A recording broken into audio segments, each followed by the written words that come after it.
जैन साथियों, आज हम लोग करने वाले हैं आर्मी परीक्षा 2021 के लिए। या फिर जीडी की तैयारी कर रहे हो, या क्लर्क कर रहे हो, या टेक्निकल की तैयारी कर रहे हो, या की तैयारी कर रहे हो, आपको सब में ये पेपर आपको बहुत ज़्यादा हेल्प करेंगे। देखिए, इसमें 50 क्वेश्चन में 30 क्वेश्चन जो है जीके जीएस का क्वेश्चन है, जिसमें 15 क्वेश्चन जीके का मिलेगा, 15 क्वेश्चन आपको जीएस का मिलेगा। और साथ साथ में आपको मिल जाएंगे, आपको इसमें से 15 क्वेश्चन मिल जाएंगे आपको मैथ का क्वेश्चन मिल, और 5 क्वेश्चन है इसमें रीजनिंग का क्वेश्चन है, जो कि पेपर में जीडी में आता है। ये जीडी का एक पेपर है। और देखिए, जीके जीएस कोई सा भी हो, कोई एग्जाम के लिए तैयारी करना चाहते हो, आर्मी एग्जाम के लिए, सब में आपको हेल्प करेगा बराबर। मैथ आपको हेल्प करेगा। तो जो भी क्वेश्चन है आप मेरे साथ क्वेश्चन करें। क्वेश्चन का अगर जीडी का क्वेश्चन है तो क्वेश्चन का लेवल थोड़ा आसान होगा, तो लेवल आसान होगा तो कोई बात नहीं है। लेकिन आपका 50 कितना आपका सही हो पाता है, आप मुझे लास्ट में मुझे 50 क्वेश्चन में से कितना आपका सही होता है। ठीक है, चैनल में पहली बार हो आप तो चैनल को सब्सक्राइब भी जरूर कर लेना, और वीडियो अच्छा लगे तो लाइक भी जरूर कर देना। वीडियो देखने के बाद अच्छा लगे तो एक शेयर आप जरूर कर देना, एक ग्रुप में शेयर कर देना। ठीक है, और शेयर करने के बाद मुझे आप इस नंबर पे व्हाट्सएप करना कि आप जरूर शेयर करते हो, मुझे पता चल जाएगा कि आप जरूर शेयर करते हो आप। ठीक है, चलो। और आर्मी क्लर्क के लिए अभी बैच स्टार्ट हो चुका है, और अगर बैच ज्वाइन करना है आपको तो इस नंबर पर मुझे आप व्हाट्सएप कर सकते हो। आप व्हाट्सएप जब भी करें तो आप मुझे नेम, सिटी और जो क्वेरी है आप मुझे जरूर बताना। ठीक है, और चलिए ज़्यादा बात नहीं करते हैं, स्टार्ट कर लेते हैं। और चलिए, अगर आप कोई सा भी एग्जाम के लिए तैयारी करना चाहते हैं, और ये क्लास जो होगा ना, अलग से लाइव क्लास चलता है जो, और ये क्लास है पेड क्लास है। ठीक है, इसका फी बहुत ही कम है। अगर ज्वाइन करना चाहते हैं तो आप मुझे आप कांटेक्ट कर देना। ठीक है, ज़्यादा टाइम नहीं लूँगा मैं आपका। चलिए मैं स्टार्ट कर लेता हूँ आज का ये पहला क्वेश्चन। देखिए, पहला क्वेश्चन जो है ये सेक्शन ए का है, ये जनरल नॉलेज का क्वेश्चन है।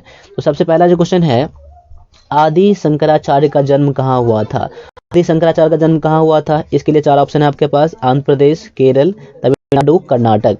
देखिए, आदि शंकराचार्य का जन्म कहाँ हुआ था? तो ये हुआ था केरल के अंदर हुआ था।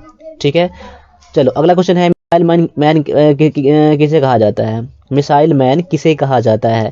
ऑप्शन है होमी जहांगीर भाभा, सरदार सरदार पटेल, या डॉक्टर एपीजे अब्दुल कलाम, या टीसी थॉमस। ठीक है, मिसाइल मैन किसे कहा जाता है? मिसाइल मैन किसे कहा जाता है? तो इसे कहा जाता है डॉक्टर एपीजे अब्दुल कलाम को मिसाइल मैन कहा जाता है। आपका आंसर क्या हो जाएगा? ऑप्शन नंबर सी आपका आंसर हो जाएगा। अगला क्वेश्चन जो है, सेना दिवस कब मनाया जाता है? सेना दिवस कब मनाया जाता है? ऑप्शन है 15 जनवरी, 8 अक्टूबर, 4 दिसंबर, या 1 जनवरी। देखिए, सेना दिवस मनाया जाता है ये 15 जनवरी के दिन मनाया जाता है। हर साल 15 जनवरी को सेना दिवस मनाया जाता है। ठीक है, चलो अगला जो क्वेश्चन है, अमेरिका का वर्तमान राष्ट्रपति कौन है? अमेरिका का वर्तमान राष्ट्रपति कौन है? ये आपका करंट अफेयर का क्वेश्चन है।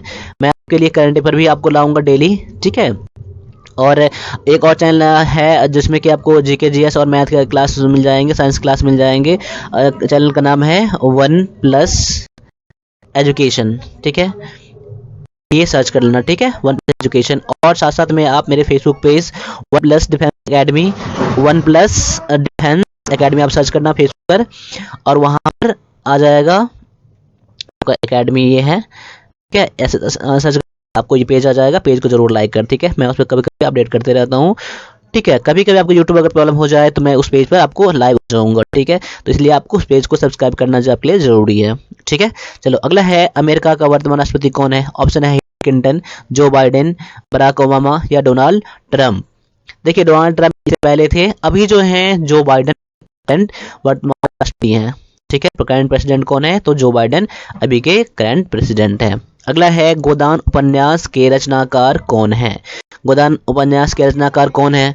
तो ऑप्शन जो है आपके पास, जयशंकर प्रसाद, मुंशी प्रेमचंद्र, महादेवी वर्मा, या हरिवंश राय बच्चन। देखिए, गोदान उपन्यास के जो रचनाकार हैं कौन थे? तो मुंशी प्रेमचंद्र जी थे। ठीक है, अगला है, वर्तमान में सर्वोच्च न्यायालय के मुख्य न्यायाधीश कौन है? देखिए, अभी जो है कोर्ट के चीफ जस्टिस जो हैं कौन है? ऑप्शन है आपके पास, P Sathasivam, H L. Dattu, T S. Thakur, या शरद अरविंद बोबड़े। देखिए, आपका आंसर हो जाएगा ऑप्शन नंबर डी हो जाएगा। अभी जो करंट चीफ जस्टिस है वो शरद अरविंद बोबड़े हैं। ठीक है, तो आपके लिए अभी आप है तो इसका नोट जरूर बना लें। देखिए, नोट कौन बना रहे हैं? जो नोट बना रहे हैं अपना नेम अपना कमेंट में जरूर करना। ठीक है, कमेंट जब भी करना तो आप हिंद करके जरूर कमेंट करना। ठीक है, चलो अगला जो क्वेश्चन है, झारखंड की राजधानी क्या है? झारखंड की राजधानी क्या है? ऑप्शन है रांची, भोपाल, रायपुर, इम्फाल। झारखंड की रांची क्या है? तो झारखंड की राजधानी क्या है? तो रांची है। ठीक है। अगला है, डेविस कप का संबंध किस खेल से है? देखिए डेविस कप का संबंध कौन से खेल से है? ऑप्शन आपके पास है cricket, football, lawn tennis, hockey. देखिए तो डेविस कप जो है ये लॉन टेनिस में इसका यूज होता है। इसका कप का संबंध किससे है? तो लॉन टेनिस से है। अगला है, म्यांमार का पुराना नाम क्या है? ऑप्शन है श्याम, वर्मा, सिलोन या पर्सिया। देखिए म्यांमार का पुराना नाम क्या है? ऑप्शन नंबर बी है। देखिए जब भी मैं बताता हूँ, मैं क्वेश्चन पढ़ के ऑप्शन बताता हूँ। ऑप्शन बताने का रीजन ये होता है कि उससे पहले अगर आप क्वेश्चन आता है तो आपको पता चल जाए कि आपका आंसर क्या होगा। इसलिए आप मुझे कमेंट करना कि आप 50 क्वेश्चन में से कितना क्वेश्चन कर पाते। ठीक है। चलो अगला है, ग्रैंड मास्टर शब्द किस का संबंध किससे है? ग्रैंड मास्टर शब्द किस में यूज किया जाता है? कौन से खेल में इसका यूज किया जाता है? ऑप्शन है शतरंज, निशानेबाजी, लॉन टेनिस या हॉकी। तो ग्रैंड मास्टर जो होता है वो किसमें होता है? शतरंज में इसका यूज होता है ग्रैंड मास्टर का। ठीक है। अगला है, सांची का स्तूप कहाँ स्थित है? सांची का स्तूप कहाँ स्थित है? ऑप्शन है आंध्र प्रदेश, केरल, तमिलनाडु या मध्य प्रदेश। सांची का स्तूप जो स्थित है ये है मध्य प्रदेश में। सांची का स्तूप कहाँ है? तो मध्य प्रदेश में है। अगला है, सारे जहां से अच्छा हिंदुस्तान हमारा के लेखक कौन है?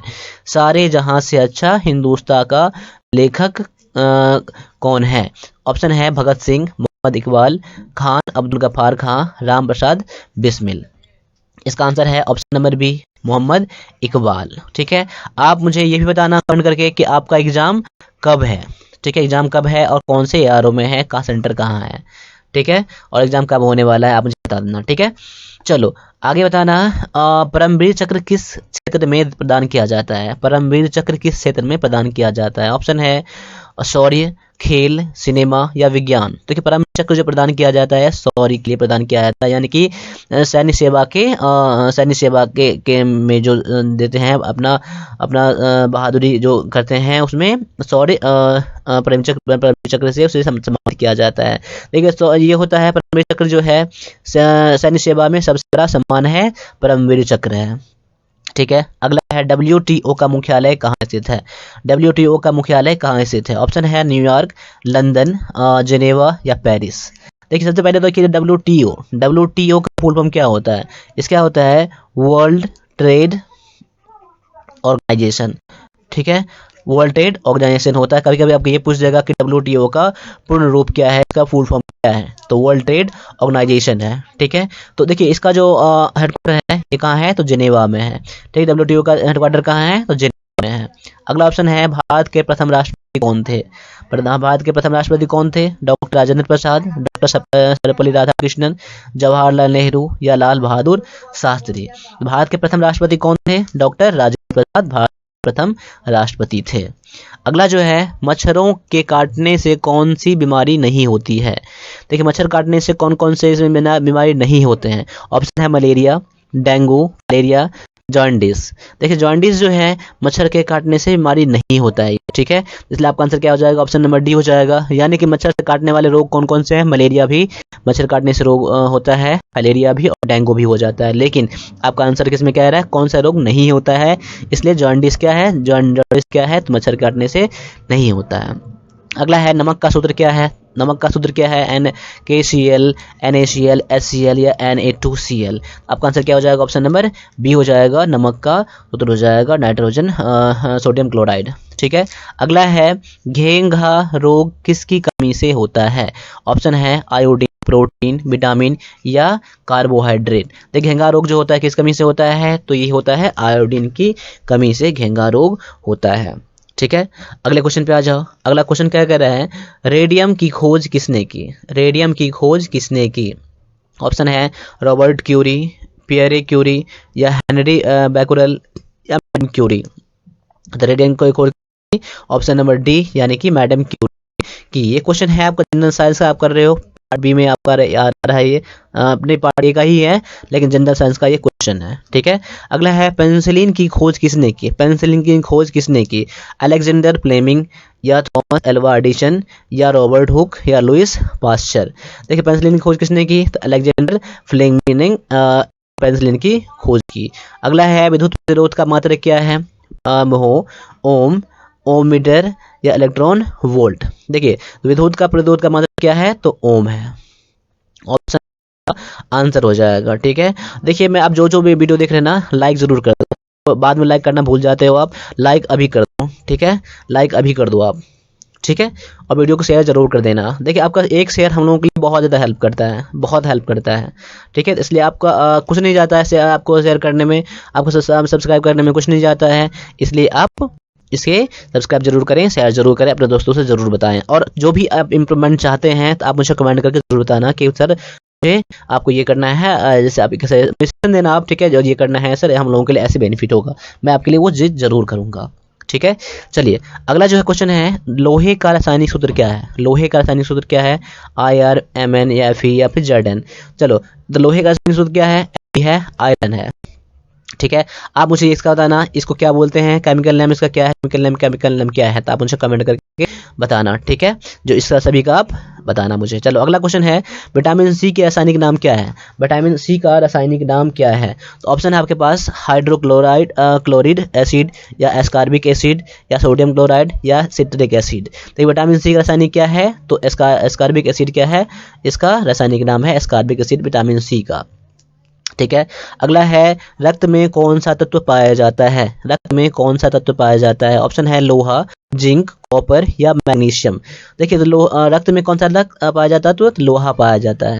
ठीक है, रक्त में लोहा पाया जाता है, इसलिए आपका आंसर क्या हो जाएगा, ऑप्शन नंबर ए आपका आंसर हो जाएगा। ठीक है, चलो अगले क्वेश्चन पर आते हैं, अल्फा कण यानी अल्फा कण कैसा होता है, ऋणावेशित होता है, उदासीन होता है, धनावेशित होता है या इनमें से कोई नहीं। तो अल्फा कण जो होता है वो क्या होता है, धनावेशित होता है।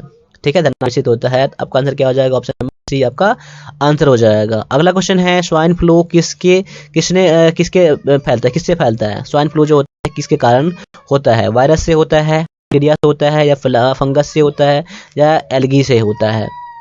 ठीक है, तो देखिए स्वाइन फ्लू जो होता है किससे होता है, तो वायरस से होने वाला ये रोग है स्वाइन फ्लू। ठीक है, अगला है, पीलिया से कौन सा अंग प्रभावित होता है, पीलिया से कौन सा अंग प्रभावित होता है। ऑप्शन है वृक्क, मस्तिष्क, यकृत या अमाशय।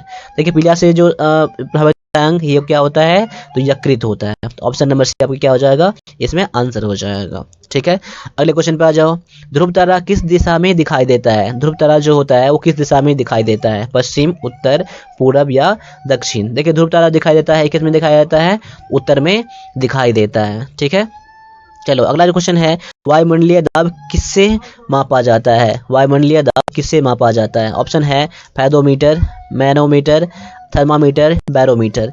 वायुमंडलीय दाब जो मापा जाता है किसे, बैरोमीटर से मापा जाता है। ठीक है, तो ऑप्शन नंबर डी आपका हो जाएगा। अगला है, आंवला में कौन सा विटामिन पाया जाता है। ऑप्शन है vitamin C, vitamin A, vitamin D या विटामिन के पाया जाता है। तो आंवला में जो पाया जाता है विटामिन सी पाया जाता है। ठीक है, विटामिन सी पाया जाता है, आंवला में पाया जाता है। इस तरह से 30 क्वेश्चन हो गए जीके और जीएस का, जीके और जीएस का। सबसे पहले तो आप मुझे कमेंट करना कि 30 क्वेश्चन में से आप कितना क्वेश्चन करे हो, पहले ये कमेंट करना। और लास्ट में 20 क्वेश्चन जो बच जाएंगे, 20 में से कितना करते हो और टोटल में आपका कितना हो जाता है, आप मुझे कमेंट जरूर करना। ठीक है, कमेंट जब भी करोगे तो अपना नेम, सिटी मुझे कर देना, इतना कर देना मेरे लिए। ठीक है, और कोई भी क्वेरी हो तो मुझे इस नंबर पे मुझे आप व्हाट्सएप जरूर करना आप। ठीक है, चलो अगला क्वेश्चन आते हैं, क्वेश्चन है पार्ट सी, ये है रीजनिंग का है। ठीक है, चलो ये क्या है, यदि 1 जनवरी को रविवार है तो 16 जनवरी को कौन सा दिन होगा। ऑप्शन है मंगलवार, सोमवार, शनिवार या बृहस्पतिवार। देखो 1 जनवरी का अगर रविवार है, रविवार 1 जनवरी को, ठीक है, तो क्या हो जाएगा, 1 के बाद 7 इसमें ऐड कर देना, 7 8, 8 तारीख को क्या हो जाएगा, 8 तारीख को क्या हो जाएगा, 8 जनवरी को क्या हो जाएगा, रविवार ही रहेगा। फिर इसमें 8 में तुम आप 7 जोड़ देना, तो 8 में 7 जोड़ दो कितना, 15 हो जाएगा। यानी 15 तो तारीख को क्या होगा, रविवार ही रहेगा। क्या हो जाएगा, रविवार ही रहेगा। यानी 16 जनवरी पूछ रहा है, यानी 16 जनवरी को क्या हो जाएगा, सोमवार हो जाएगा। ऑप्शन आपका आंसर हो जाएगा। यानी कि कोई भी डेट, और आज सोमवार अगर है, आज अगर सोमवार है, सोमवार में अगर जिस डेट में है, जैसे 15 डेट है आज, ठीक है, किसी महीने का, 15 में 7 जोड़ देंगे यानी कि 22 तारीख को अगर आज सोमवार है तो सोमवार ही रहेगा, अगर मंगलवार है तो मंगलवार ही रहेगा 7 ऐड करने पर। ठीक है, तो आपका आंसर इसमें क्या हो जाएगा, ऑप्शन नंबर बी आपका आंसर हो जाएगा। अगला है रात का संबंध चांद से है तो दिन का संबंध किससे होगा, तो ऑप्शन नंबर डी आप सभी सी ही करोगे कि रात का संबंध अगर चांद से है तो दिन का संबंध सूर्य से होता है, क्योंकि चांद रात में दिखते हैं और सूर्य दिन में दिखते हैं। अगला है 16:25 समानुपात 36 समानुपात, यहाँ पर क्या होगा, जिस तरह से इसका संबंध इससे है उस तरह से इसका संबंध किससे होगा। देखिए ये 4 का स्क्वायर है 16, ये 5 का स्क्वायर है 25, ये 6 का 36, देखिए 4 5 6 है ना, तो यहाँ आपको 7 कर देना। आप यहाँ पर आप 7 कर देना, क्या कर दोगे 7 क्या कर दोगे, यहाँ पर आपका आंसर हो जाएगा ये ऑप्शन नंबर 7 का स्क्वायर कितना होता है 49 होता है ना, तो 49 यानी कि आपका ऑप्शन नंबर आंसर हो जाएगा। चलो अगला जो है AGBINC फिर क्वेश्चन मार्क है। AG यानी कि ए का संबंध इसका संबंध इससे है तो उसी तरह से इसका संबंध यहाँ पर किससे होगा। यहाँ देखो ए के बाद यहाँ बी बन गया ना, और जी एच के बाद छोड़कर एच आई बनता है, यानी जी के बाद एच छोड़ दिया गया है और बना दिया गया है। इसके बाद ए के बाद तो बी ले लिया गया है, तो अभी क्या करोगे, सी के बाद यहाँ क्या लोगे आप डी लोगे यहाँ पर, और के के बाद एच छोड़कर अब एम ले लोगे। जिस तरह से जी के बाद एच छोड़कर आई लिया गया है उस तरह से के छोड़कर आप एच छोड़कर आप एम ले लोगे, यानी डी एम आपका आंसर हो जाएगा ऑप्शन नंबर डी बी और डी एम। ठीक है, अगला जो क्वेश्चन है 6 8 10 14 18 26 34 50। देखो इसमें गैप कितना का है, 2 का है, इसमें भी 2 का है, इसमें 4 का है, इसमें भी 4 का है, इसमें 8 का है, इसमें 8 का है, इसमें अब 16 का हो गया। देखो 2 2 4 4 8 8 तो 16 16 यहाँ भी होगा, यानी 50 में 16 ऐड कर दो कितना हो जाएगा 66 आपका आंसर हो जाएगा। ठीक है, चलो अगला जो क्वेश्चन है इसे बोल रहा है मैथ का क्वेश्चन है, ऑप्शन सेक्शन डी का क्वेश्चन है ये। देखिए हल करने के लिए से बता रहा है, देखिए रूट से जब बाहर निकालोगे 9 को तो 3 हो जाएगा, गुना में अगर 4 को रूट से बाहर निकालोगे तो 2 हो जाएगा, यहाँ पर स्क्वायर है 3 गुना में 6 का स्क्वायर यानी कि 36 आपका आंसर हो जाएगा ऑप्शन नंबर डी। अगला है साइन 90 डिग्री का वैल्यू कितना होता है, तो इसका होता है 1 होता है। ठीक है, ऑप्शन नंबर बी आपका आंसर हो जाएगा। अगला है एक त्रिभुज का क्षेत्रफल ज्ञात करो जिसकी लंबाई और आधार क्रमशः 16 सेंटीमीटर और 12 सेंटीमीटर हो। देखिए त्रिभुज का क्षेत्रफल क्या होता है 1/2 गुना में आधार गुना में ऊंचाई। ठीक है, तो 1/2 गुना में आधार कितना 16, ऊंचाई कितना है 12, कर दो यहाँ पर 8, तो 12 8 96 अब क्या हो जाएगा आंसर हो जाएगा ऑप्शन नंबर बी ए।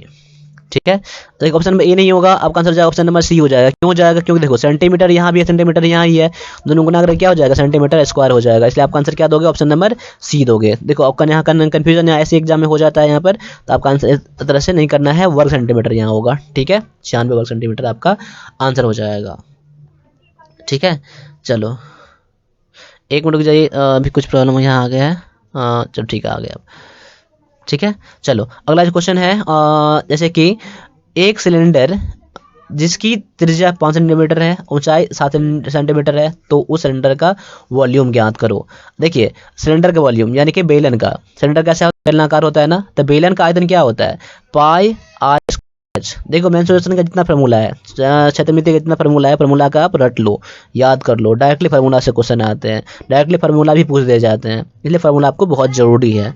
मैथ कर रहे हो तो मैथ में फार्मूला याद करना बहुत ही ज़्यादा जरूरी है। देखिए पाई का वैल्यू कितना है 7, आर यानी कि त्रिज्या कितना है 5 है, ये कितना हो जाएगा 5 गुना में त्रिज्या 7 है, तो 7 से कट जाएगा, यहाँ कितना हो जाएगा 22 110, 110 गुना में 5 यानी कि 550 आपका क्या हो जाएगा घन सेंटीमीटर आपका आंसर हो जाएगा। देखो क्योंकि 3 बार है ना सेंटीमीटर क्यूब यानी कि घन सेंटीमीटर आपका आंसर होगा।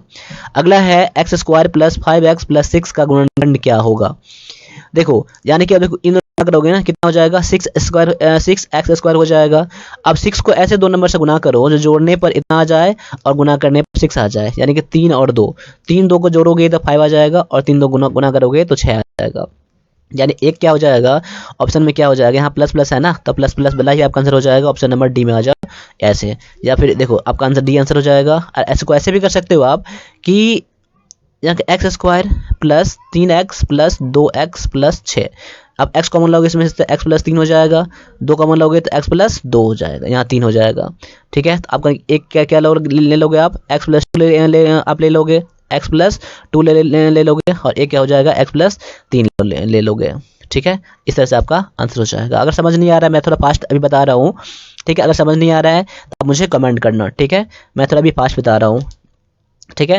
यदि अगला क्वेश्चन है, यदि किसी व्यक्ति का मासिक आय इतना है 10,000 रुपये है, तो उसकी मासिक आय का 22.1/2% खर्च करता है, तो उसके मासिक खर्च कितना है। देखो खर्च का ही प्रतिशत दिया है और मुझे खर्च ही पूछ रहा है, ये परसेंटेज में है, यहाँ मुझे पूछ रहा है रुपया पूछ रहा है। यानी कि अगर हम 10,000 को, मैं यहाँ कर देता हूँ, 10,000 को 22.1/2 यानी 22.1/2 ऐसे है ना। इस चीज को आप ऐसे भी कर सकते हो, आप 22×9=44 ऐसे भी कर सकते हो आप, या फिर 22.5 ऐसे भी कर सकते हो। तो मैं यहाँ क्या कर देता हूँ, 22.5 ही कर देता हूँ, बटा में 100, ये परसेंट मतलब 100 ना। अब पॉइंट हटाओगे तो एक जीरो और आ जाएगा, यानी 3 जीरो हो जाएगा। अब 3 जीरो से ये 10,000 है ना, 10,000 3 जीरो 3 जीरो कट जाएगा, यहाँ 10 बच जाएगा, यानी कि 225 गुना में 10, यानी कि 2250 आपका क्या हो जाएगा, ऑप्शन नंबर सी आपका आंसर हो जाएगा। ठीक है, चलो अगला जो क्वेश्चन है, त्रिभुज ABC में कोण A angle A equal to 80 degree है, एंगल बी इतना है, एंगल सी कितना होगा। देखिए त्रिभुज का तीनों कोणों का योग कितना होता है, होता है। अब दो कोण मुझे दिया गया है और तो तीसरा मुझे पूछ रहा है, तो अगर तीसरा कोण अगर मुझे तीनों कोणों का योग 180 होता है, तो इसको घटा दो आप, 80 घटा दो इसमें से, फिर 50 घटा दो, तो क्या हो जाएगा आपका, घटा के 50 आपका क्या हो जाएगा आंसर, यानी कि कोण सी कितना हो जाएगा, 50 डिग्री आपका आंसर हो जाएगा, जो कि ऑप्शन नंबर डी में दिया गया है। उसी तरह से अगले पर आ जाओ, 3/5 को प्रतिशत में बदलो। देखो 3/5 को जब प्रतिशत में बदलेंगे, 3/5 कर देंगे, गुना कर देंगे 100 से। जब 100 प्रतिशत में लाना होगा तो 100 से गुना कर देंगे, जब प्रतिशत हटाना होगा तो आप क्या कर दोगे, 100 से भाग लगा दोगे। आप प्रतिशत में लाना था अभी, इसलिए मैंने क्या कर दिया, 20 से 20 दिया, 60% क्या हो जाएगा आपका आंसर हो जाएगा, ऑप्शन नंबर सी में दिया गया है। ठीक है, यानी प्रतिशत में लाने के लिए 100 से गुना करेंगे, प्रतिशत हटाने के लिए क्या करेंगे, तो 100 से भाग लगाएंगे। यानी कि 60% को बोलेगा कि आप फ्रैक्शन में बदलो, भिन्न में बदलो, तो 60 आप प्रतिशत हटा के यहाँ बटे में 100 पर 0 कट जाएगा, 2 दिया 2 3/5, यानी कि फिर आपका यही आ गया।